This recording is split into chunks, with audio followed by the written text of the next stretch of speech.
because all three of us went to school together. So this is like almost like a mini reunion for you and me. Well, you guys have stayed in touch, and then we've only just caught up, like a few weeks ago for the first time since like year 12. Crazy. And you guys were obviously pretty tight in school too. Do you guys have any like embarrassing stories from like school? I don't know if this was school time, but there was one time when I was at your house. I know what you're going to say. And it's my favourite story. Emma went to go to the toilet. She took her book with her to the toilet just to read while, as some people do on the toilet. I just want a disclaimer. Like, when you're kids and your parents put like books in the toilet for you? Sure. Did no one else's parents do that? I mean, my dad always had like a Sudoku book in the toilet. Our parents used to have books in the toilet for us. It's just something I've carried on in my life. Emma goes to the toilet and then, so we're all just like out waiting for her and we hear a scream and we come out and she's dropped her book in the toilet as she's gone to flush and she's like grabbed the book out of the toilet. I hope everything had already flushed before this happened. And it's like dripping wet and she's like, guys, my book's in the toilet. And we had to like sit there and help her dry it and like. For context, not the entire book was wet. It was like on the washing line, just like dripping. Welcome to Our Student Edge, where we're answering your questions about student life and life in general. So Sarah, why don't you introduce yourself for everyone online who doesn't know who you are? So my name's Sarah and I'm a tattoo artist. We had a few people write in this question, but our members want to know, how do you tell your parents that you don't want to go to uni? Because it's a hard one. It is a hard one. Because I don't know about you guys, but I think my parents would not have taken it very well. I feel like there's no one better to possibly talk about this topic because we obviously both ended up going to uni. So like, how was that? Like, well, actually take us back to like year 12 because right. Yeah. But also, I was going to say, you did actually end up going to uni because we started going to uni together. So I did go. I tried. Yeah. So, all right. Uncomfortable flashback. So I think I'd always thought that I would go to uni. Like I was always very like academically centered and driven. And like even in primary school, I remember thinking like my self-worth was dependent on how well I do in this math test. You know what I mean? Yeah, which in hindsight, not very healthy. But, and then I think as I got closer to like year 11 and 12, I fully stopped caring and I almost let my grades go in spite of, I was so confused like why I had worked so hard up until this point and why my grades mattered so much for my future when I didn't even know what I wanted for my future. Like, we weren't encouraged to kind of think out of the box in that respect. It was like, oh, you go to uni to study these options of things and, that's kind of all there is for you. Yeah, I was like, uni is the only option. Like that's the only avenue to like go out into the big wide world, I guess. So then I went to enroll and I was like, okay, I want to do something I'm interested in at least. And I wanted to be either an author or an artist. So creative writing and illustration design, I enrolled in those. And then got to uni and realised it just wasn't really tailored for creative industries, I feel. Like a lot of the units in creative writing are a lot more professional writing, I guess, more focused on that area. So, Can I ask a question for like any high school students that might be watching this and going like, they went and did creative writing. Did you guys do lit or anything in year 12? Yes. You did? Yeah, did you guys do lit? Yeah. Do you feel like that helped you? Like Honestly, in like going no. Like I loved literature. Yeah. And I feel like I always kind of like, not to toot my own horn, but I feel like I always did so well in essays because there was this structure that they taught us, and as long as you followed that structure and you memorized your quotes and your evidence and you did that, you always did well. And I think, and then you get to uni and none of your essays or assignments, you can't just do your seek structure. Like it's so different. You see, that's why I think I did better at uni because I was never good at like the high school the high school essay structure. Yeah. Like I was never good at it. I was always so bad. And then when I got to uni and it was like a bit different, I think that's where I thrived. Yeah. I was going to say, it's interesting that you say that because I didn't do lit and I felt like, because I didn't get into lit or whatever, that I wasn't good or I couldn't do creative writing. But it's interesting that you say you don't feel like it had that much of a big influence on like you know. No. Yeah, that's really interesting. The only thing I was like mainly good at, like I could write an essay, but where I really shone was when you had to do media analysis. Yeah. Where you had like a poster and you had the SWOT codes and Yeah, no, all I that was stuff. not good at Nah, I loved that stuff. It was good. It was really good. But then that was it. So it's really interesting you say that, because I think sometimes there's this perception of like, oh, I have to be in like the highest class or the highest English class or the highest math class and stuff like that. I think university education is so different, and I think you get taught everything anew as well. Like the amount of people I know that didn't even get into university straight out of high school and they did bridging courses and then had like a real easy time just transitioning straight into uni life, whereas I really struggled with it, even though like I felt like I was really prepared because I did well as well in school as I could. Like, talk me through that decision. Like, at what point did you realize, like, I'm done? I'm gonna drop out of uni. I feel like, and I think it was quite a few of the units as well and like maybe it was just the education in general was kind of telling me how to think and how to feel. And I feel like a lot of that would be relevant for like if you were studying like science or teaching, something that's got hard facts that they're going to teach you. But I think in a creative industry, I think being taught how to be creative, like, no, you're being creative wrong, is like, I don't know, it didn't feel right to me. But then again, a lot of those units were for professional writing. So it was just something different. It just wasn't what I was interested in, I guess. Kind of just like went over my head. I didn't get it. But I really liked the uni lifestyle. So when I didn't just quit uni, I kept going to uni and just didn't go to classes for like 6 months. What? Yeah. So here's how we get to the parents finding out. Yeah, so I didn't want to tell them that I wasn't going to uni anymore because I say that they put a pressure on me to go to uni, but I think it was more pressure that I'd put on myself as well, like not wanting to disappoint people, not doing what I thought was expected of me. Yeah, I think a lot of people could relate to that. But I think in hindsight as well, like the parents having that expectation of you, it's more just an expression of them wanting their kid to like do the best that they possibly can so that if the day ever comes that you want to be a surgeon or a teacher or something like that, you've got the opportunities available to you. It's not like, oh, I didn't work hard enough and now I can't be the person I want to be or do the thing I want to do. I kept going to uni. I think I really liked hanging out with my friends who all went to the same uni as me, and I loved the routine of just going. It was the same as going to school every day and going to classes, and I felt like to stop going to uni meant I was breaking that routine I'd had my whole life, and that was really scary, like being directionless and not having a path to follow like that. It didn't feel like a viable option, you know? Yeah, we were saying before in a previous episode as well, like that kind of freedom you get after high school where like you can go to uni, but then like you can miss a class. Like, like you don't have to go through those classes. Like it's totally your call. Like the teacher's not going to bring up your parents. It feels empowering like, almost, being like, you know what, I'm not going to go to class today because I can. But so it's like you kept going to campus after you finished. I'd go to like a class here and there because I was technically still enrolled and paying for this education that I wasn't going to. But I was like, I just knew it wasn't for me anymore. Like I wasn't interested. Yeah. At this point, did you know that you wanted to be a tattoo artist already? It was something that I think I'd always lightly considered, but I wasn't taking it seriously because I guess you're always told that you can't really make a living out of art. Like that's just not really a thing. But at this point, when I'd stopped going to classes, I was kind of building up a portfolio during that time. And then I didn't want to tell my parents that I wasn't going to classes until I had until I was actively looking for an apprenticeship or had found an apprenticeship, because I knew they would freak, and because I wasn't confident in my own plan, then I would freak, and it was... Everyone would freak. Everyone would freak. It was stressful, but I think going to them and being like, okay, like this is my work, like I just want to show you this thing I've been working on, and you know, the truth is I'm not enjoying uni, and like I don't condone lying. I just want to clarify that. Do not lie to your parents. To be fair, I didn't have to lie because I was like, yeah, I'm taking the bus to go to uni today. Like, yeah, how was my day at uni? It was great. Just don't ask about class because don't know how that was. It wasn't lying. It was just admitting the truth. Exactly. So you were just smart? I was smart about it. So how did they find out?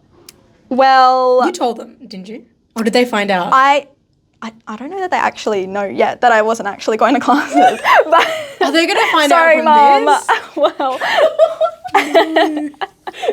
Angie's gonna kill us. No, it's fine. She doesn't have to see this. So, yeah, I think it was kind of just when I showed them my portfolio and I was like, I'm just going to start looking for an apprenticeship now. And honestly, I don't think they were very pleased by the idea of me pursuing tattooing, because I guess with all of the stereotypes that come with such a job. But I think once I got the apprenticeship and then started working really hard at that, and they saw that it was harder than I was working at anything else, they could tell it was something I was passionate about and devoted to, and then, you know, they quickly came around and were very supportive in the end. Oh, that's good though. Yeah. And they have got, your mum and your sister have got like a few tattoos by you, haven't they? Yeah, my mum got her first one a few years ago. And By now, you? like, yeah, she's like, I'll only let you do like a little one just because I want to be supportive. And now she like comes to me with like 10 ideas, like, okay, which one now? And then we just like, yeah. That's amazing. Yeah, it's really That's so nice. We good. actually did a couple months ago, we did a matching tattoo on both of us together. It was really fun. Yeah. Little snails, do you want to see? Yeah. Sorry, I'm just gonna like get my leg out. Fine. I haven't shaved. This little guy. I remember that one. Yeah. cute. So yeah, that was fun. That was nice. It's like, it's such a change. I never thought when I would consider this job that they would be supportive, which is crazy because they're such like loving, caring parents. They just, you know, they obviously want whatever their child wants. Yeah. But it's scary to confront people with that when you don't want to disappoint people at that age and you think that you've got only one option, which is like university, I guess. Yeah. There was something that you mentioned before, which I think rings really true. And I know that when you said this, I was like, yeah, that was me. Where when you're in school, you're working so hard towards something, but you kind of don't know what you're working hard towards. That you kind of end up burning yourself out a little bit because it's like if you don't do well enough, and then what you said before, and you decide to be a surgeon or you decide to be a whatever, then like you just know that you've put you all into it. But then, like I was saying this to you before, I was trying to go for the highest ATAR possible, but I didn't know what I was doing it for. Yeah. And I think I knew deep down I wasn't going to be a surgeon. Like I wasn't going to be a med student. But like I was like, it felt, and you used a really good word, like exhausting. directionless. Yeah. Like it's really like to put all that pressure on young people to feel like they have it figured out. And I think another like really good thing I think for a lot of people to hear is the fact that, you know, you started uni and then you went, you know what, that's actually not for me. And that's a really hard decision, I'm sure, to have made. Yeah, I did like stew on it for 6 months before actually Yeah, deciding like to leave. It's a big choice. Like for me, I mean, like I think I wouldn't have been brave enough, or I wasn't, but like I like to just stop my degree because I was so close to finishing it. By the time I was like, what am I doing? I was like, what have I done? When I realized that I hadn't learned everything I wanted to, I was just like, I'm just going to finish it now. Whereas like maybe I could have stopped earlier and maybe I could have changed things up. So I think that's really like amazing of you to be like, no, I know what I want and I know this isn't it. Oh, so thanks. Yeah, it was, I think when you're in a position and you realise that you're not doing what's for you, you like figure it out eventually, I guess. But it's so hard to know straight out of high school. Like, I don't think at 18 when all you've been doing is school that you know what you want to do. You've got no life experience. Like, you haven't been out in the world and figured out yourself yet. I think, I don't know, I believe that the first couple years straight out of high school are like, it's such a critical time in meeting yourself and learning about yourself and what you like and what you'd want to do. That all of your spiritual growth and emotional growth will happen after that time when you start going out in the world and experiencing things. And I think it's important that during that time you have the freedom to like experiment and play and try and fail and jump ship if you have to.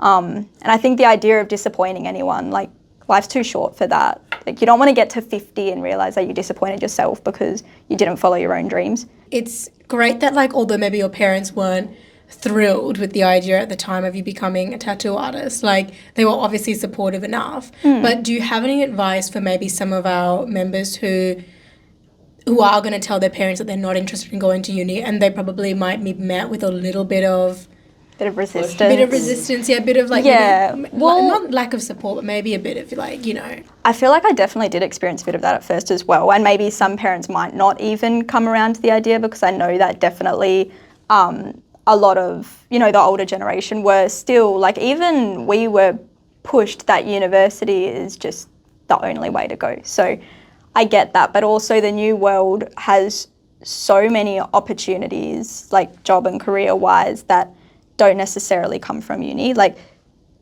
so many people go to uni and study for years and years and then come out the other end of their degree and don't even want to do anything in the field that they studied.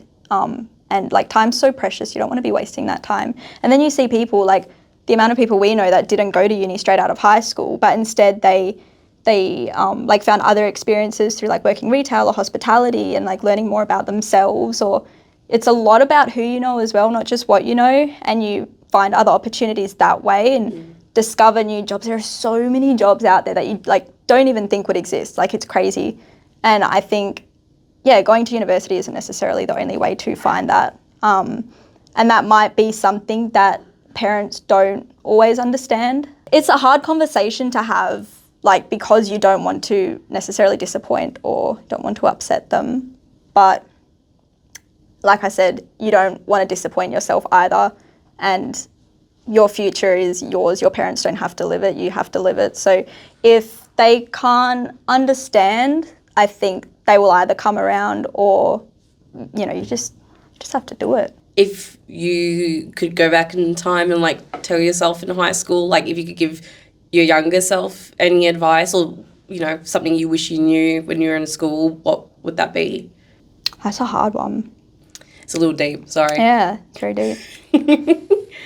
I think I would have liked to have not been afraid to get just an ordinary like retail or hospitality job or just working straight out of school rather than trying to figure out my life path straight away, because I think that would have given me, like, I've never had another job other than tattooing. Oh, wow. And I think, so I don't think, if I ever wanted to get another job now, my resume looks very empty. But I think having other experience like that and just meeting other people, it's such a quick way to get to know yourself as well. And I think that's really helpful for like your own growth and figuring out what you want. Really emotional. Oh my gosh. I've never heard you speak so inspirationally before. It's obviously we just like talk, about other things when we're together. So I'm like, oh my gosh, like what inspiration. She should be an inspirational speaker. I just love it. Like watching you guys as well, because I feel like I didn't have like a plan or a path for myself for so long. Like, I don't know if this is how you guys saw it, but you guys were all, like I'd go to uni with you guys and you all were studying certain things and we had friends that were out working jobs and I didn't have a job because I was like too terrified of the workforce. And at the same time, I was like, oh, well, there's no point wasting time getting a job when I should be studying towards some more important career. And it felt like I was watching everyone else around me kind of like getting ahead and succeeding, and I felt really stuck. But watching everyone else as well, it was inspirational. Like, I found that really nice, like seeing my friends like go places and do things. And I was like, oh, that's an option. Like, I could do that. Or I don't know. I'm just like, oh my God, like we're all feeling the same way. Like we're all in the same boat. Why? It might not be exactly the same journey. We've all felt very similar things about school and about uni and about pathways and about like, feeling like we haven't figured it out when we should have, but there is no time to have it properly all figured out either because everyone's gone about it differently. Really interesting. I mean, one of our friends as well, like she completed her entire nursing degree and then decided that she didn't want to do that anymore and like decided to become a teacher. Yeah, I think she worked as a nurse for like a week and was like, actually, That is so true. So I guess the takeaway here is have that conversation with your parents sooner rather than later. Yeah. I think and explore different options. Yeah. I think like as well open. As you try different things, you're constantly growing, whether you're like straight out of high school or you're like 30, 40, like the more things you do, the more you grow and change, and what you want is going to change as well. So there's nothing wrong with, putting something to the side and trying something else and, creating new options for yourself. There's nothing wrong with that. Sorry. And I think as well, like, I can guarantee any members who are listening, like, having that conversation with your parents sooner when you've just started your degree or even before you've started a degree, as opposed to when you've got one semester left of your degree that conversation's always going to go better the earlier you have it. Yeah, yeah, precisely. And even if it doesn't go well, like the earlier you have it, the more time you have for things to settle and for, you know, other people's perspectives to change and, you know, maybe your parents to come around and things like that. You did make a really good point in saying, though, like, you got to do it for yourself because you don't want to get older and wish that you know, did do the thing that you wanted to do. And, like, disappointing yourself will always hurt more than disappointing others. Yeah. So. Oh, Sarah. Remember that. I was going to say as well, like, I mean, we haven't even asked you how you're doing now with, you know, you're doing your tattoo artistry and everything like that. Like, are you Loving enjoying it? Was there anything Yeah. that you wasn't expecting to love as much, or any part of the job that you, like, particularly love? It's funny, I've only just realised that I found it really similar to schooling and university, the whole process. Like, so the apprenticeship is 2 years, and working those 2 years, I got so drained and I felt so exhausted by the end of it, like the same with school. And in the end, it's like, oh, when you finish your apprenticeship, it's like supposed to be the most exciting time, and now you get to be your own business owner and you just like start your career. And I was like, nah, I'm out. And I had like a 6-month break because I was like, I'm just burnt out. I'm not sure if I want this anymore. But then after that break, I came back to it and I was like, yeah, like this is it. This is for me. I just, you know, needed some time away from it as well. So I think, yeah, like from anything you can be burnt out by, and having a break is good to kind of just reevaluate and figure out what you want. I've been doing it for, I think, like full-time tattooing, like 5 years. Wow. Yeah, so it's been good. And yeah, I think this year I'm starting to like branch out a bit more, doing some traveling with it and conventions. So I'm finally like getting to the place with it where I wanted to be, like being able to move around and broaden the horizons a little bit. Thanks so much for watching. If you enjoyed, please like and subscribe to Student Edge.